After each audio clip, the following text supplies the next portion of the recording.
today. Nick Tulloch, the chairman of ECR Minerals. Nick, it's good to be catching up. So you've released an update on Blue Mountain. Of course, when we spoke last time, you were just about getting started with some of those drills, those sort of shallow drills to prove up the gold that is lying there in soil. So just bring us up to speed on how the program has been going. Yeah, morning, Mark. Well, the program's going very well, and I've said it before. We have a drill rig on site, a percussion drill rig, and it's been absolutely brilliant in determining what we've got. And we were able to drill a series of holes, sort of 5 meters apart, 6 meters deep, sort of crisscrossing across potential fields, and then analyze those, analyze the samples from the drill rig, concentrate them in a pan, and look for visual gold. Yeah. And that has advanced our understanding of the project area so much faster than other methods we've put together in the past. And as you can see from this morning's announcement, and also the announcement a couple of weeks ago, our learnings on the project, our ability now to determine where to trench, and this is what it's all about. It's about planning the future mining operations. Have continued to exceed expectations. Good. There were some pictures in the press release. So this is obviously an aerial view. So it's Denny's Gully is the name of the project. So just explain what we're looking at here and what's been highlighted. So what we're doing is we are examining essentially old riverbeds or old creek beds. People think about alluvial mining, they sort of think about a guy sort of knee deep in water with a pan. We are looking actually for the path of the old rivers and the old creeks. That's where we're trenching. The brown shaded areas on this plan, that's where we've mapped out using the drilling rig prospective areas to trench. This is Lower Patterson's. This is sort of one of the flats, kind of nearish the entrance to the property, and everything you can see on this plan. This is all part of Blue Mountain, and it extends much further as well. And Adam Jones, who's our chief geologist, and his team are essentially trying to predict the paths of the old creeks, using the drill rig now to drill holes, I say, every sort of 5 meters or so, around about 6 meters deep, to analyze where those old creeks were and where the gold might be. Now, on site, all we can test for is visual gold. So, as I say, the samples from the rig are then panned off. There's little creeks, as you can imagine, on site. They're panned off to look for visual gold. But what I suppose is more interesting is what can't we see, and that's why we send the samples off to the lab to be properly assayed, and that will give us a full analysis of the gold content in the ground that we're covering here.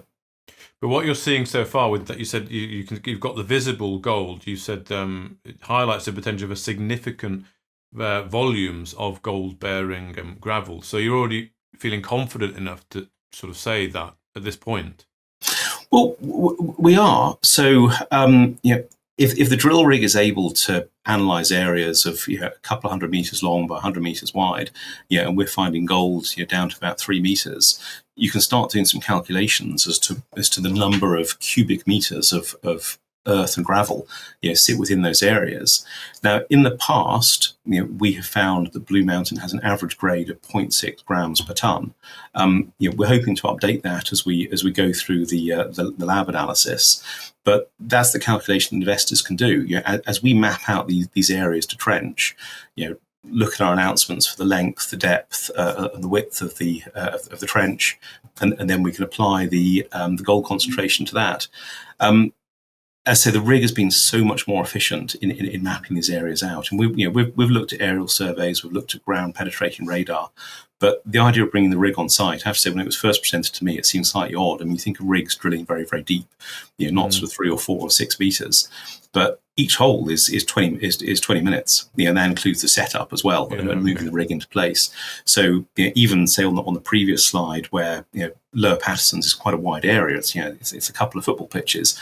The rig can cover that in quite a short space of time, and gives us quite a good analysis of what the prospect in that one area can look like.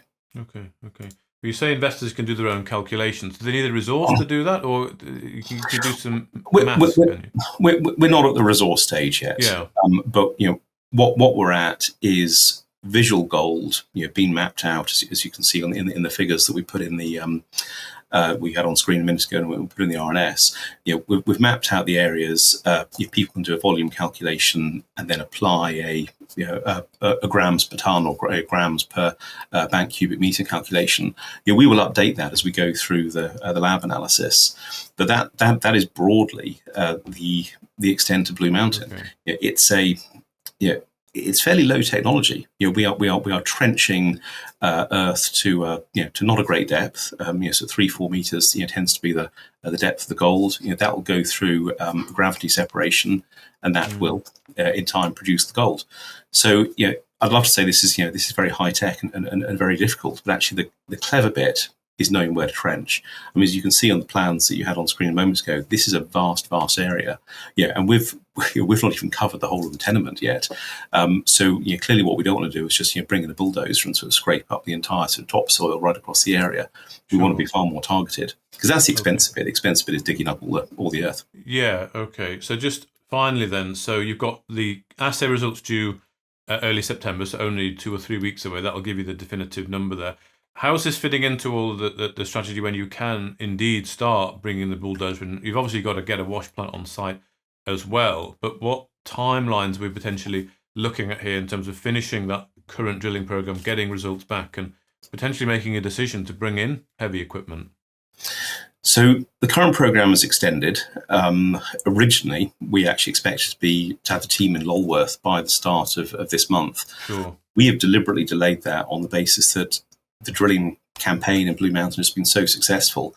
You don't want to stop a job that's going well. So we've kept the rig on site for far longer than expected, to take advantage of the fact that it's there, and also to map out the areas to be trenched.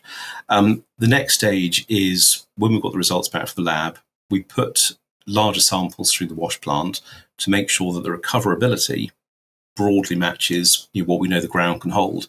Now, we did a test last year. It was handled by a group called Gecko, who are based in Victoria, but one of the world leaders in this.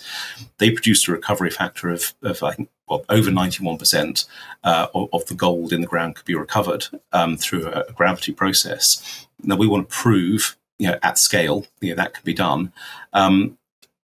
With that done, with the lab results back, that then gives us a mining plan. And then we go to the state to say this is the mining plan, and we seek permission for that. Okay. So there's a bit more work to be done. The guys will be on site in Blue Mountain for at least the rest of this week, and rightly so, given the success we've been having. There's then a job to be done up in Lulworth. They'll come back to Blue Mountain. This is when we'll start working on the wash plant, and during the course of the next few weeks, next few months, we'll have a definitive plan. Okay. Good. And those, just quickly on those lab results, is that just to give you the assay, or is you actually doing some sort of recovery testing as well for That's just to give us the assay. Just the assay. Yeah.